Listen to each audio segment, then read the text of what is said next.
Hello everyone, welcome back to my channel, Books with Genghis Khan. Today I want to talk about 4 series that I think are incredibly underhyped.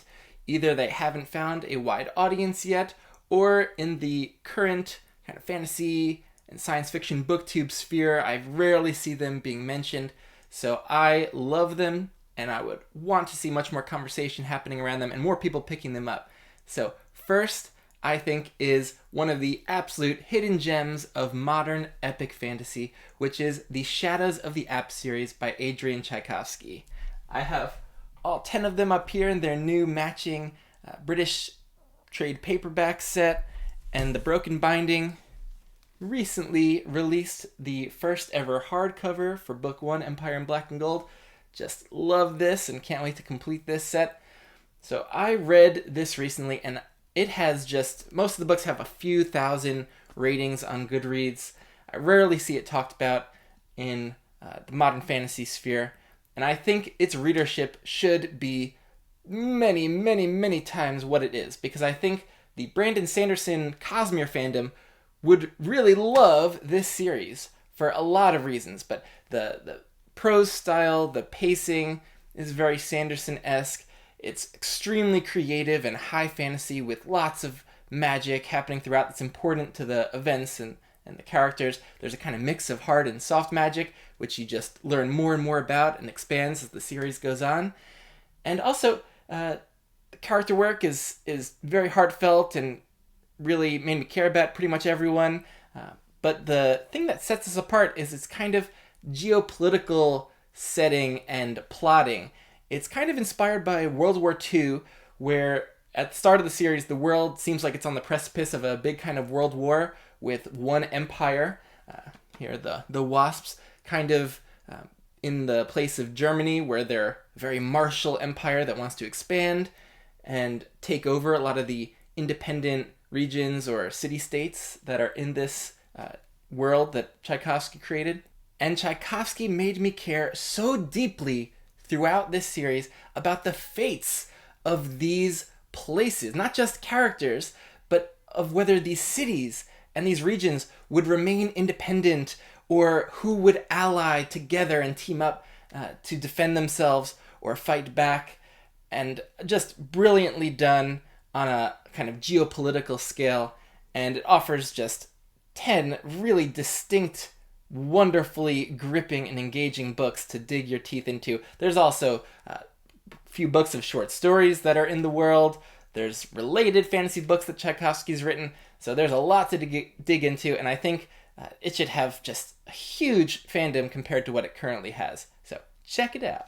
The next series that is just criminally underread is the Sun Eater series by Christopher Ruocchio. So it has a lot of buzz going on in the booktube sphere right now, but in the grand scheme of things, most of these books just have a couple thousand ratings, and this readership should be closer to Dune's readership in the millions, and where each book has hundreds of thousands of ratings, if not more, because this is just an incredibly compelling modern sci-fantasy tale, kind of in the Dune tradition. And I read Dune last year, and I liked it. It was pretty good. But when I came to this, I was just so engaged by this modern style of space opera. And I think anyone who is into Dune would probably love this. I've thought that all 4 books that are out right now, and plus 2 novellas that I've read, are just excellent, and that it continues to get stronger as it goes.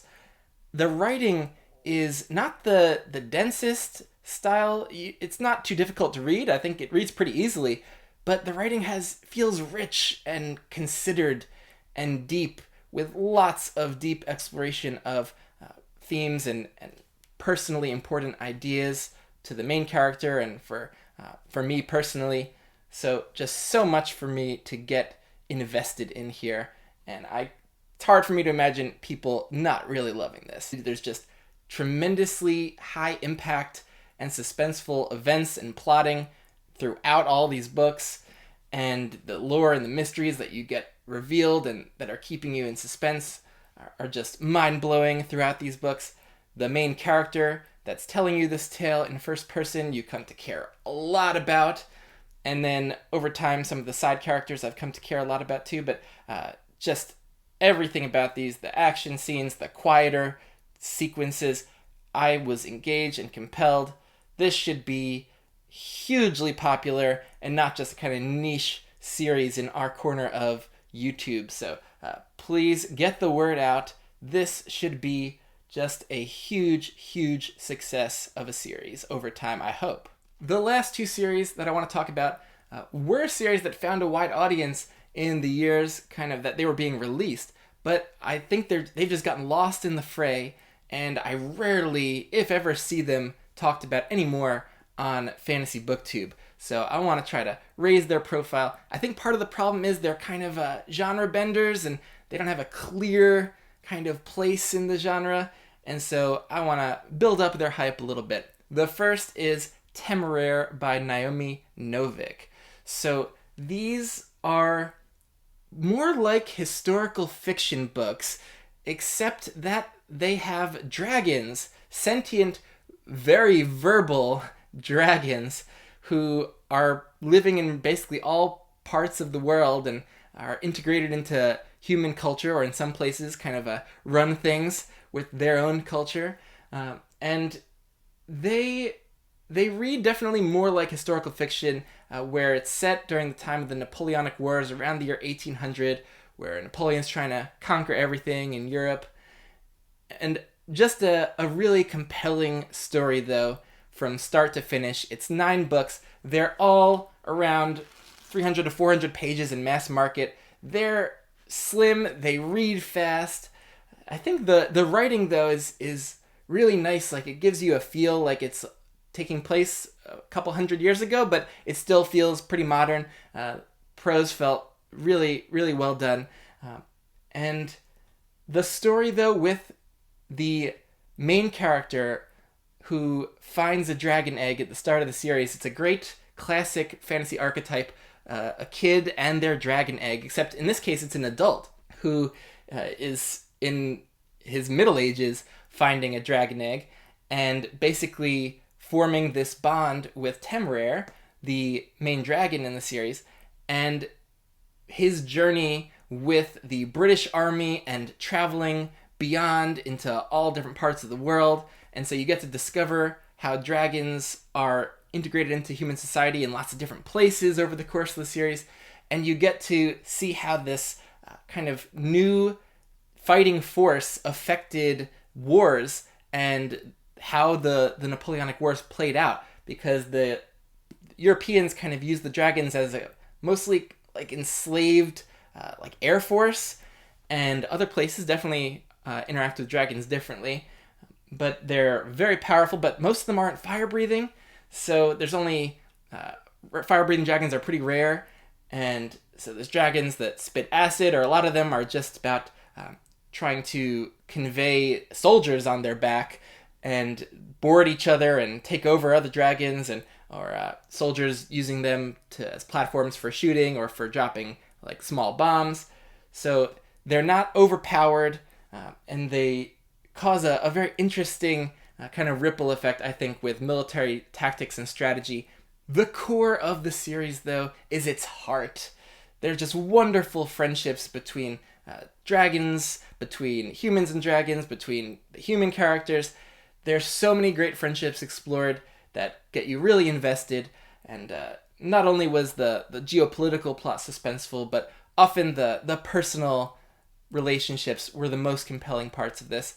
Just a wonderful journey, and I'd highly recommend it if some historical fiction with some fantasy elements, with just friend relationships, seems like it is one of those things that you look for most in books.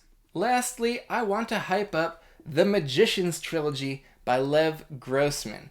In particular, I did this one fully on audio before I even owned these, and Mark Bramhall was just an incredible narrator. He's not too well known in fantasy sphere. He doesn't do too many big series or books, but I thought his narration was so nuanced and brought such life to all of these characters who are complex and deep and going through some tough things. And so for audiobookers out there, this one might be a particular one to try out. Now, it's kind of a portal fantasy, which isn't too popular these days. It also seems like it has a young adult premise where these teenagers discover magical talent and then go to a magic high school. But it's very much adult. It expands definitely from its initial premise, and some really dark and gritty things happen throughout the series. So it's this weird mixture of things, and it's hard to pin down. And so I can kind of see why it may be struggling to find hype these days. I think it reads kind of more like contemporary literary fiction than most fantasy books, but lots of weird, fantastical stuff definitely happens throughout the trilogy. But it's really deep with its character work, and the plotting is extremely unpredictable. You just want something interesting, thought-provoking. I definitely got invested in the characters. I think the audiobooks probably helped with that. But the characters are very much complex, well-rounded characters, from the main ones to the side characters. I never could feel like I knew where it was headed, and there are some really, really cool twists and turns that it takes, with a really epic ending as well that left me satisfied. So I rarely see this one being talked about still, but it was really popular in its day a bunch of years ago, and it had its television run. I haven't checked that show out yet, but now it's kind of gotten lost, and I want to try to bring it back into the conversation. So check it out, especially the Mark Bramhall audiobooks were just spectacular. So there are 4 fantasy series that I think are very underhyped and underread and not talked about enough these days. So I'm trying to correct that. Let me know if you have any other series that you want to add to this list. I have mostly been trying to catch up on a lot of popular things over the past few years. So I have a lot of not so popular fantasy series I want to explore soon. And hopefully I'll be able to do more videos like this to hype up some very well-deserving books. All right, see you later.